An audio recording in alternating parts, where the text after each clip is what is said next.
오늘 말씀의 제목은 아합과 이스라엘 그리고 엘리야라고 하는 제목으로 말씀을 선포하고자 합니다. 첫 번째로 우리가 살펴볼 내용은 아합과 이세벨 우상 숭배자들의 거짓입니다. 따라하시겠습니다. 아합과 이세벨 우상 숭배자들의 거짓. 오늘 말씀에 등장하는 아합은 북이스라엘 왕국의 7대 왕으로서 북왕국 이스라엘을 22년 동안이나 다스렸던 왕입니다. 그는 하나님을 경외하지 않는 악한 왕으로서 바알을 신으로 숭상하는 시돈 왕의 딸 이세벨과 결혼하였습니다. 그의 아내 이세벨은 결혼할 때 바알과 아세라를 데려왔는데 아합은 이세벨의 말에 현혹되어서 바알과 아세라를 예배하고 국가의 종교로 만들어서 적극적으로 장려하고 반대로 하나님의 선지자와 주의 종들을 닥치는 대로 잔혹하게 살해하였습니다. 그들의 행위에 대해서 성경은 이렇게 말합니다. 열왕기상 21장 25절입니다. 예로부터 아합과 같이 그 자신을 팔아 여호와 앞에서 악을 행한 자가 없음은 그를 그의 아내 이세벨이 충동하였습니다. 성경은 이전의 모든 사람들과 전에 있었던 모든 왕들보다 그 악함이 전무후무하였다라고 밝히고 있습니다. 하나님은 그 죄에 대한 대가로 이스라엘 땅에 3년 6개월 동안이나 비를 주지 않으셨습니다. 한 달만 비가 와도 온통 난리인데 3년 6개월 동안이나 비가 오지 않았다고 생각해 보시기 바랍니다. 지면의 모든 나무와 풀이 말라 비틀어져 버립니다. 모든 시내와 우물도 말랐고 간간히 큰 강이나 호수에만 물이 있었을 것입니다. 그마저도 찾기가 힘들어서 이제는 정말 바닷물을 먹고 죽어야 할 판이었습니다. 그제서야 아합은 하나님의 유일한 통로인 엘리야를 찾습니다. 왜냐하면 아합의 범죄로 3년 6개월 동안 비가 오지 않을 것이라고 예언한 사람이 바로 엘리야였기 때문이었습니다.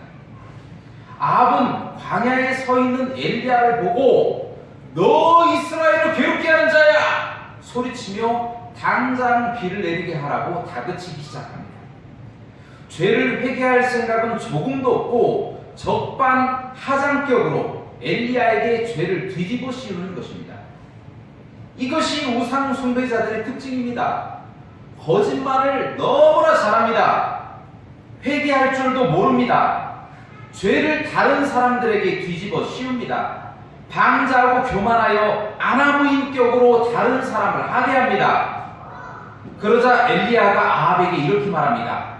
이스라엘을 괴롭게 하는 자는 너와 너의 아버지다.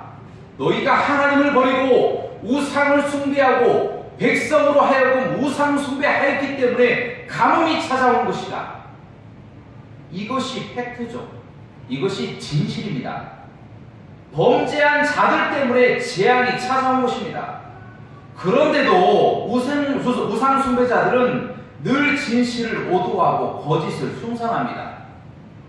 세상이나 엘리야에게 가뭄의 죄를 덮어 씌우다니요. 요한복음 8장 44절 말씀처럼 그들은 마귀가 거짓의 아비이기 때문에 거짓을 숭상하는 자들이었습니다. 거짓을 숭상하는 우상 숭배자들이었기 때문에 거짓말을 할 수밖에 없다는 것입니다. 그러므로 우리는 그들의 연막 작전에 결코 속지 않도록 주의해야 될 줄로 믿습니다. 그리고 이제 엘리야는 아합에게 당당하게 제안합니다.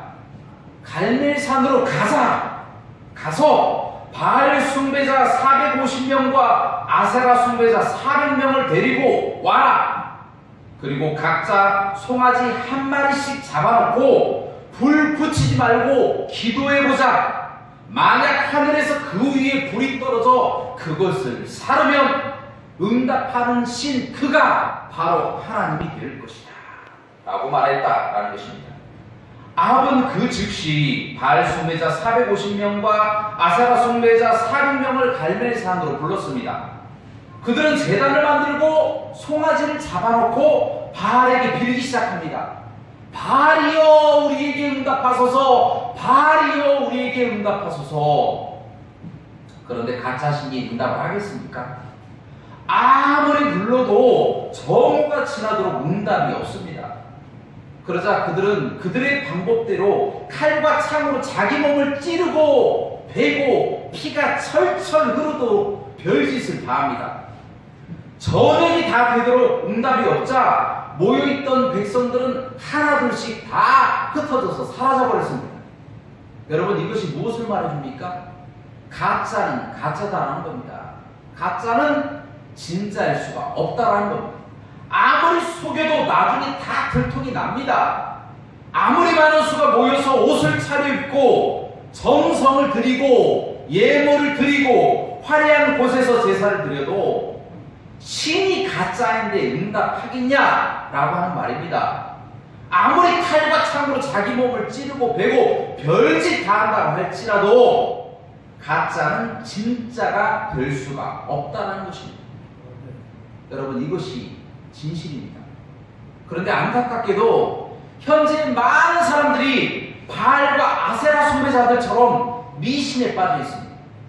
우상 숭배에 빠져 있고 거짓 종교를 믿으며 잘못된 사상이 심취되어 있습니다. 타로 점을 치는 것을 놀이로 알고 합니다. 철학원에 가서 이름을 바꿔야 복을 받는다라고 생각합니다. 결혼할 때는 꼭 궁합을 보고 결혼을 합니다. 이사할 때 손 없는 날을 찾습니다. 집 살 때 무당을 찾아가고 귀신을 믿으며 기적을 숭상하고 지식을 하나님보다 더 크게 여기며 살아갑니다. 또한 신천지 이단에서는 이만희를 보혜사로 여기고 맹목적으로 추정합니다. 하나님의 교회에서는 안상홍을 하나님으로 여기고 그 안에 장길자 씨를 하나님의 어머니로 추정하고 여기고 있습니다. 그리고 아합이 이세벨을 데려와 결혼하여 타락했듯이 지금 기독교가 종교다원주의라고 하는 종교 상대주의, 혼합주의를 가지고 와서 타 종교에도 구원이 있다라고 하는 사상으로 교회를 망치고 있습니다. 여러분, 이런 사람들은 아무리 기도 많이 해도 응답이 없습니다. 왜냐하면 그들이 믿는 하나님은 진짜가 아니기 때문입니다. 거짓이기 때문이다라는 것입니다. 사랑하는 여러분, 지금 우리에게 코로나19라는 큰 어려움이 찾아왔습니다. 이럴 때 우리 믿는 사람들, 특별히 하나님의 교회들이 힘써서 기도해야 할 줄로 믿습니다. 왜냐하면 우리가 믿는 하나님은 가짜가 아니고 진짜 신이기 때문입니다. 그리고 신실하시기에 반드시 우리에게 응답하실 줄로 믿습니다. 그러므로 우리가 더욱 힘을 내서 기도해야만이 하나님께서 이 땅을 용서하시고 이 나라와 전 세계에 닥친 위협과 어려움을 사라지게 하실 줄로 믿습니다. 두 번째로 살펴볼 내용은요, 미지근한 이스라엘의 믿음과 행위입니다. 따라하시겠습니다. 미지근한 이스라엘의 믿음과 행위. 이 엘리야 시대에는 많은 이스라엘 사람들이 아합과 이세벨의 장녀로 바알과 아세라를 숭배하였습니다. 반대로 하나님을 믿는 자들은 죽였기 때문에 두려워서 드러내놓고 하나님을 믿는 사람들이 없었습니다. 그러던 중 3년 6개월간의 긴 가뭄이 이스라엘에 닥치자 너나 나나 할 것 없이 비를 갈구하며 생사의 기로에 놓여 있었습니다. 바로 그때 하나님의 선지자 엘리야가 나타났다는 소식을 전해 듣게 됩니다. 그래서 모두가 갈멜산으로 몰려갑니다. 혹시라도 비가 내리지 않을까 하고 기대감을 가지고 갈멜산으로 달려갔다는 겁니다. 그리고 비가 오기만을 기다리며 선지자 엘리야와 바알과 아세라 숭배자들의 대결을 지켜보고 있었습니다. 그때 갑자기 엘리야가 백성들을 향해서 큰 소리로 이렇게 말합니다. 너희가 어느 때까지 둘 사이에서 머뭇머뭇하려느냐? 여호와가 만일 하나님이면 그를 쫓고 바알이 만일 하나님이면 그를 따를지니라. 그런데요, 참으로 안타깝게도 엘리야의 외침에 백성들은 한마디도 대답이 없었습니다. 두려운 것입니다. 죽을까봐 두려운 거예요. 또 안 믿는 것입니다. 엘리야의 선포로 시작된 이 가뭄 3년 6개월 동안이나 고생을 하고 있으면서도 이것이 하나님의 심판이라는 것을 안 믿고 혹 믿더라도 죽을까봐 두려워서 잠잠하고 입 다물고 있었다는 것입니다. 안타까운 모습입니다. 저는 이 모습을 보면서 하나님의 답답한 심정을 조금은 알았습니다. 애굽에서 430년 동안이나 노예 생활하던 이스라엘을 기껏 불러서 이스라엘을 나라를 만들어줬더니 하나님을 헌신짝 버리듯 버려버리고 바알을 자신들의 하나님이라고 부르고 있으며 지금 벌을 받아서 고난을 당하고 있으면서도 얼른 회개하지 못하고 하나님과 바알 사이에서 주저하고 망설이고 있는 이 이스라엘 사람들의 이 유약함, 이 연약함, 바로 이 모습에서는 놀랄 수밖에 없었다는 거죠. 여러분, 요즘 유행병으로 다들 외출을 자제하고 집에만 있습니다. 참 답답하죠. 그래서 많은 사람들이 인터넷을 많이 합니다. 저도 그렇습니다. 그런데 어떤 뉴스 기사를 보면 기독교를 심하게 폄하하고 혐오를 조장하는 글들이 많이 올라오게 됩니다. 사람들은 이때다 싶어서 벌떼들처럼 댓글을 다는데요. 이유 없이 기독교를 개독교라고 부르며 사실을 왜곡합니다. 이단 신천지와 우리를 동일시합니다. 조롱하는 사람들이 점점 많아집니다. 교회를 장사라고 이야기하고요. 목사를 먹사라고 부릅니다. 기가 차서 말이 나오지 않습니다. 막말을 서슴지 않습니다. 개독교, 먹사, 교회를 장사 속, 사이비 집단, 온갖 조롱의 말로 우리를 비난합니다. 그런데 더 큰 문제는요, 일부 기독교인들이 합세해서 기독교 교회, 목사, 전도, 선교, 동성애 반대, 공산주의 반대 등 기독교가 꼭 주장해야 하는 것을 주장한다고 비난하며 욕하는 사람들이 많습니다. 여러분, 그 중에 자칭 기독교인이라고 하는 김용민이라고 하는 사람이 있습니다. 이 사람은 목사가 설교 중에 정치 이야기를 했다고 12명이나 목사를 고소한 사람입니다. 이 사람 참 뭘 잘 모르고 사는 사람 같습니다. 본래 설교 중에 정치 이야기를 하는 것은 외국에서도 굉장히 흔한 일입니다. 목사가 자신의 정치색을 드러낸다고, 자신과 정치색이 다르다고 어느 누구도 그런 목사를 비난하는 사람이 없습니다. 민주주의 국가에서는 본래 그렇습니다. 모두가 언론의 자유를 인정하고 있기 때문에 설사 설교 중이라도 정치 이야기를 하는 것은 아무런 죄에 저촉이 되지 않습니다. 그런데 어리석게도 이런 사람의 의견에 동조하여서 많은 기독교인들도 합세해서 정치 이야기한다고 목사들을 비난하고 있습니다. 잘 모르는 사람들이 스스로 교회에 침을 뱉고 예수님의 얼굴에 침을 뱉고 있다는 것입니다. 여러분, 더 안타까운 사실은 믿는 사람들이 정의로운 일에 참여하는 것을 두려워한다는 것입니다. 때로는 그 일로 자신이 피해를 입을까봐 극도로 두려워합니다. 그래서 옳은 것을 옳다고 말하지 않습니다. 그른 것을 그르다라고 말하는 사람이 없습니다. 엘리야는 오늘 이스라엘의 미지근한 태도를 보고 너희가 어느 때까지 머뭇머뭇하려느냐 라고 선포하고 있습니다. 오늘 똑같습니다. 똑같은 상황에서 우리도 주저할 것이 아니라 그들에게 당당히 옳고 그른 것을 가르쳐줘야 될 줄로 믿습니다. 좀 더 구체적으로 말씀드립니다. 그와 같은 일에 한 가지 제안을 하려고 하는데요. 여러분, 인터넷 기사 중 기독교에 대해서 적대적인 사람들의 글이 나오잖아요. 그리고 함부로 기독교를 욕하고 이유 없이 비난하고 혐오의 글을 올리는 사람들이 있습니다. 그러면 여러분들은요, 사실을 왜곡하거나 개독교라고 이야기하면서 개신교를 혐오하고 또 비속어를 쓰고 이유 없이 욕할 때는 바로 댓글을 신고하시기 바랍니다. 바로 댓글을 신고하시기 바랍니다. 어떻게 해요? 인터넷에 보시면 혐오나 도배, 차별, 오도, 모욕 등 이와 같은 글이 있으면 바로 오른쪽 부분에 클릭을 딱 해보면 신고하는 부분이 나옵니다. 그러면 클릭해서 혐오, 도배, 차별, 오도, 모욕 클릭만 하면 그 글이 몇 분도 채 되지 않아서 지워집니다. 한번 해보시기 바랍니다. 아주 쉽습니다. 여러분, 기독교를 적극적으로 해명하시기 바랍니다. 왜 하나님의 이름을 욕하는데 가만히 계십니까? 왜 하나님의 이름을 비난하고 교회를 욕하는데 왜 가만히 계십니까? 하나님의 이름을 욕하는 것이 즐거우십니까?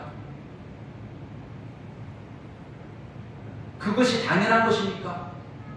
우리는요, 우리의 할 일을 해야 될 줄로 믿습니다.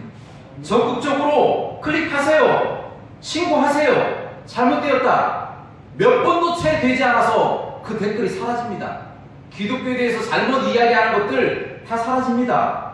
그런데 이 쉬운 것을 하지 않으려고 하는 것, 주저하고 망설이는 겁니다. 자, 이제 두 번째 제안을 하도록 하겠습니다. 두 번째 제안은요, 비난하는 그들을 위해서 기도하십시오. 여러분, 그렇게 함부로 만만하는 사람들은요, 하나님의 진노가 그들을 위해 내릴 수도 있습니다. 그러므로 우리는 그와 같은 일이 발생하지 않도록 미연에 방지해야 합니다. 그들을 위해서 기도해줘야 된다는 겁니다. 그들을 위해 하나님의 분노가 쏟아지지 않도록 그들이 회개할 수 있도록 기도해야 된다는 것입니다. 이처럼 우리는 적극적이고 영적인 방법으로 잘못하는 모든 이들에게 용기를 가지고 잘못을 일깨워주는 삶을 살아가시기를 주님의 이름으로 축원합니다. 마지막으로 살펴볼 내용은요, 엘리야의 믿음과 태도입니다. 따라하시겠습니다. 엘리야의 믿음과 태도. 사렙다 과부의 집에 잠깐 숨어있던 엘리야는 하나님의 명령대로 아합을 찾아갑니다. 그리고 그에게 대결을 신청하죠. 바알과 아세라 숭배자 850명과 대결하겠다, 그렇게 제안을 합니다. 여러분, 850대 1이라 참 통이 큰 사람입니다. 이 대결은 2대 1로 싸워도 이기기가 힘들어요. 그런데 엘리야는 통이 크게 850명을 데려와라, 이렇게 이야기했다는 거예요. 850명이 소리를 지르면 한 명의 목소리는 들리지도 않습니다. 2명, 3명만 덤벼들어도 도저히 이기지도 못합니다. 그런데 엘리야는요, 아합에게 바알 숭배자 450명, 아세라 숭배자 400명 데려와라, 이렇게 이야기합니다. 이 제안은 아합이 하지 않았습니다. 누가 했습니까? 엘리야가 했다는 거예요. 대단한 용기입니다. 여러분, 그런데요, 그런 용기가 어디에서 나왔을까요? 이것이 중요합니다. 단도직입적으로 말씀드립니다. 바로 하나님의 말씀입니다. 열왕기상 18장 1절 말씀에 보면 하나님께서 엘리야에게 가뭄을 그치고 이제 이스라엘에 다시 비를 내리시겠다라고 먼저 말씀하셨습니다. 그래서 엘리야가 아합에게 찾아갔다는 겁니다. 엘리야는요, 용기 있는 사람입니다. 하지만 무모한 사람이 아니에요. 하나님의 말씀도 없는데 자기 생각대로 아합에게 찾아가지 않았다는 겁니다. 엘리야는요, 하나님의 말씀이 있었기 때문에 자신감을 가지고 아합에게 찾아갔다는 거예요. 이것이 무엇을 말해줍니까? 하나님의 말씀이 능력이 있다는 것입니다. 히브리서 4장 12절 말씀에 이렇게 고백하고 있습니다. 하나님의 말씀은 살아있다. 그래서 보이지 않는 혼과 영과 마음을 찔러 쪼개고 또 보이는 몸의 골수까지 찔러 쪼갤 수 있는 강력이 있다라고 말씀하고 있다는 것입니다. 여러분, 그 말씀을 믿는 자가 그 능력을 사용합니다. 하나님의 말씀을 가진 자가 아니라 하나님의 말씀을 가지고 그 말씀을 믿는 자에게 하나님의 능력이 나타날 줄로 믿습니다. 엘리야는 그 말씀을 믿었기 때문에 850명의 우상 숭배자들을 상대할 수 있었다는 겁니다. 850명의 우상 숭배자들을 상대할 수 있었다는 것입니다. 또한 믿음에는 행할 수 있는 용기가 필요합니다.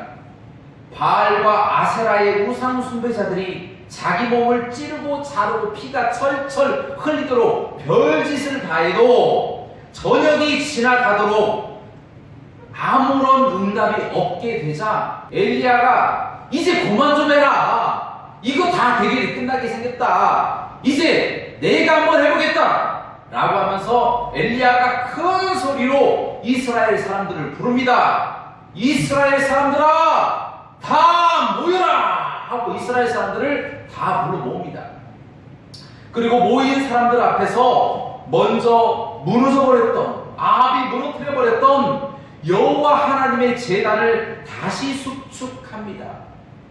12명의 아들 12지파의 이름이 새겨진 돌들을 밑에다가 세우고 그 다음 그 주위를 곡식 2가마 정도 들어갈 큰 도랑을 팝니다. 그리고 그 한가운데 나무를 벌려놓고 그 위에 송아지를 각을 떠서 올리고 물을 가득 담은 물통 4개로 3번이나 연거푸 그 위에 붓게 하였습니다. 그리고 하늘을 향하여 기도하며 외칩니다. 여호와여 내게 응답하소서. 여호와여 내게 응답하소서. 저들이 여호와가 하나님인 것과 저들로 하여금 회개시키는 이임을 알게 하옵소서. 여러분, 그 말이 떨어지자마자 하늘에서 불이 떨어져서 송아지뿐 아니라 나무와 돌과 흙과 도랑의 물까지 다 핥아 버렸다는 것입니다. 하나님이 불로 응답하신 것입니다. 그렇습니다. 이처럼 믿음이 있어도 용기 있는 행함이 따라야만이 하나님의 능력이 나타날 줄로 믿습니다. 하나님의 능력과 하나님의 말씀은요, 하나님을 믿는 자에게 나타나고요, 하나님의 말씀이 있는 사람은 용기 있는 행함을 통하여 그 삶이, 그 능력이 나타나게 되어진다는 겁니다. 여러분, 어떻게 불이 안 떨어지면 어떻게 하겠습니까? 혹 떨어지더라도 물이 너무 많이 적셔 있어서 불이 타지 않으면 어떻게 합니까? 그런데 그 위에 물을 12번이나 부어버리는 거예요. 12통이나 갖다 부어버리는 겁니다. 왜 그렇습니까? 분명히 이 위에 어마어마한 불이 떨어질 것이라고 알고 있었기 때문이었다는 겁니다. 엘리야는 그런 흔들림 없이 용기 있게 실천해 나갑니다. 어느 누가 뭐라고 할지라도 엘리야는 담대하게 자신의 할 일을 감당하였다는 겁니다. 결국 엘리야를 통하여 아합과 우상 숭배자들, 이스라엘 백성들 앞에서 하나님은 불로 그 제단에 위에 송아지와 나무와 돌과 흙과 도랑의 물까지 다 핥아버려서, 그래서 하나님이 살아계신다라는 것을 만천하에 드러나게 되었다는 것입니다. 사랑하는 여러분, 우리도 하나님의 말씀을 믿어야 될 줄로 믿습니다. 그리고 용기 있게 하나님의 말씀을 가지고 나아가시기를 주님의 이름으로 축원합니다. 사랑하는 여러분, 어찌 보면 우리는 엘리야보다 더 큰 능력을 받은 사람들입니다. 그리고 아합 시대보다 더 타락한 현재를 살아가는 우리 시대의 엘리야인 것 같습니다. 왜 그렇습니까? 우리 속에 예수 그리스도께서 살아 계시기 때문인 줄로 믿습니다. 아멘. 마가복음 11장 22절에서 24절 말씀에서 이렇게 우리에게 예수님은 말씀하십니다. 하나님을 믿으라. 내가 진실로 너희에게 이르노니 누구든지 이 산더러 들리어 바다에 던지우라 하면 그 말하는 것이 이룰 줄 믿고 마음에 의심치 않으면 그대로 되리라. 할렐루야. 아멘.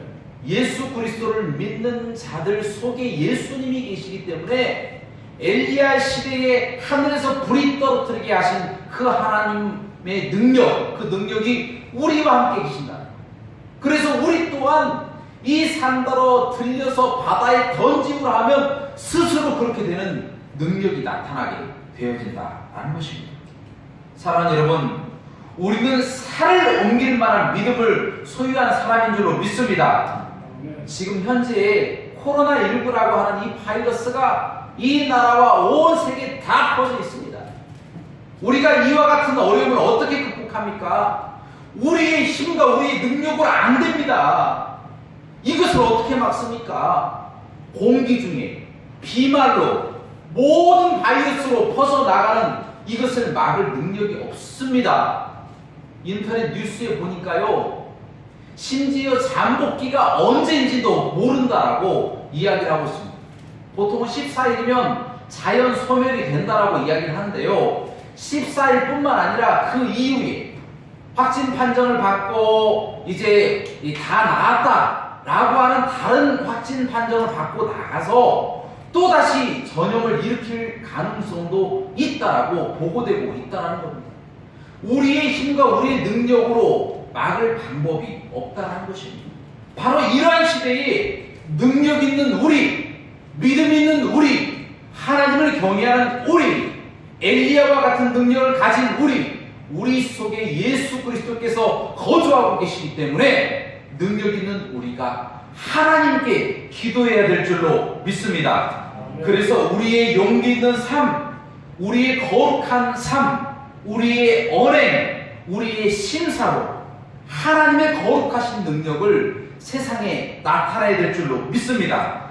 그래 온 세상으로 하여금 하나님을 알고 또 그들이 심판당하지 아니하고 다 예수 그리스도를 믿고 천국에 들어갈 수 있도록 하나님 도와달라고 기도하여서 그들이 하나님께 돌아오는 놀라운 역사를 일으키는 저와 모든 하고교회 성도님들 되시기를 주님의 이름으로 축원합니다. 함께 기도하시겠습니다. 사랑과 은혜가 풍성하시고 자비로우신 하나님 아버지, 저희에게 큰 축복과 은혜를 허락하셔서 오늘도 주님의 전에 나와 예배하게 하심을 감사드리옵나이다. 하나님, 현재도 이 코로나 바이러스로 인해서 하나님 전 세계가 출렁이고 있고 사망자가 정말 넘쳐나고 있습니다. 하나님 아버지, 이와 같은 상황에 사람들이 두려워서 벌벌 떨고 있습니다. 어떻게 해야 될까? 그래서 사람들이 예배 드리는 것도 싫어하고 비난하고 있습니다. 하나님 아버지시여, 그 사람들 자신들을 위해서 우리가 얼마나 기도를 열심히 한다는 것을 깨달을 수 있도록 주님 인도하여 주시옵소서. 하나님, 이 병이 물러나가기에 얼마나 우리가 열심히 기도하고 있다는 것을 그들이 깨닫고 변화될 수 있도록 아버지 인도하여 주시옵소서. 가짜 신에게는 능력이 나타나지 않습니다. 불신자들에게는 능력이 나타나지 않습니다. 예수 그리스도를 믿는 사람들에게 능력이 나타나는 줄로 믿습니다. 그러므로 우리가 하나님 앞에 기도할 때에 하나님께서 하늘에서 엘리야 시대에 불로 역사하셨던 것처럼 저희에게도 하나님 이 바이러스가 불처럼 다 소멸되어 없어지는 역사가 나타날 수 있도록 인도하여 주옵소서. 모든 영광 하나님께 돌리기를 원하며 예수 그리스도 이름으로 간절히 기도합니다. 아멘.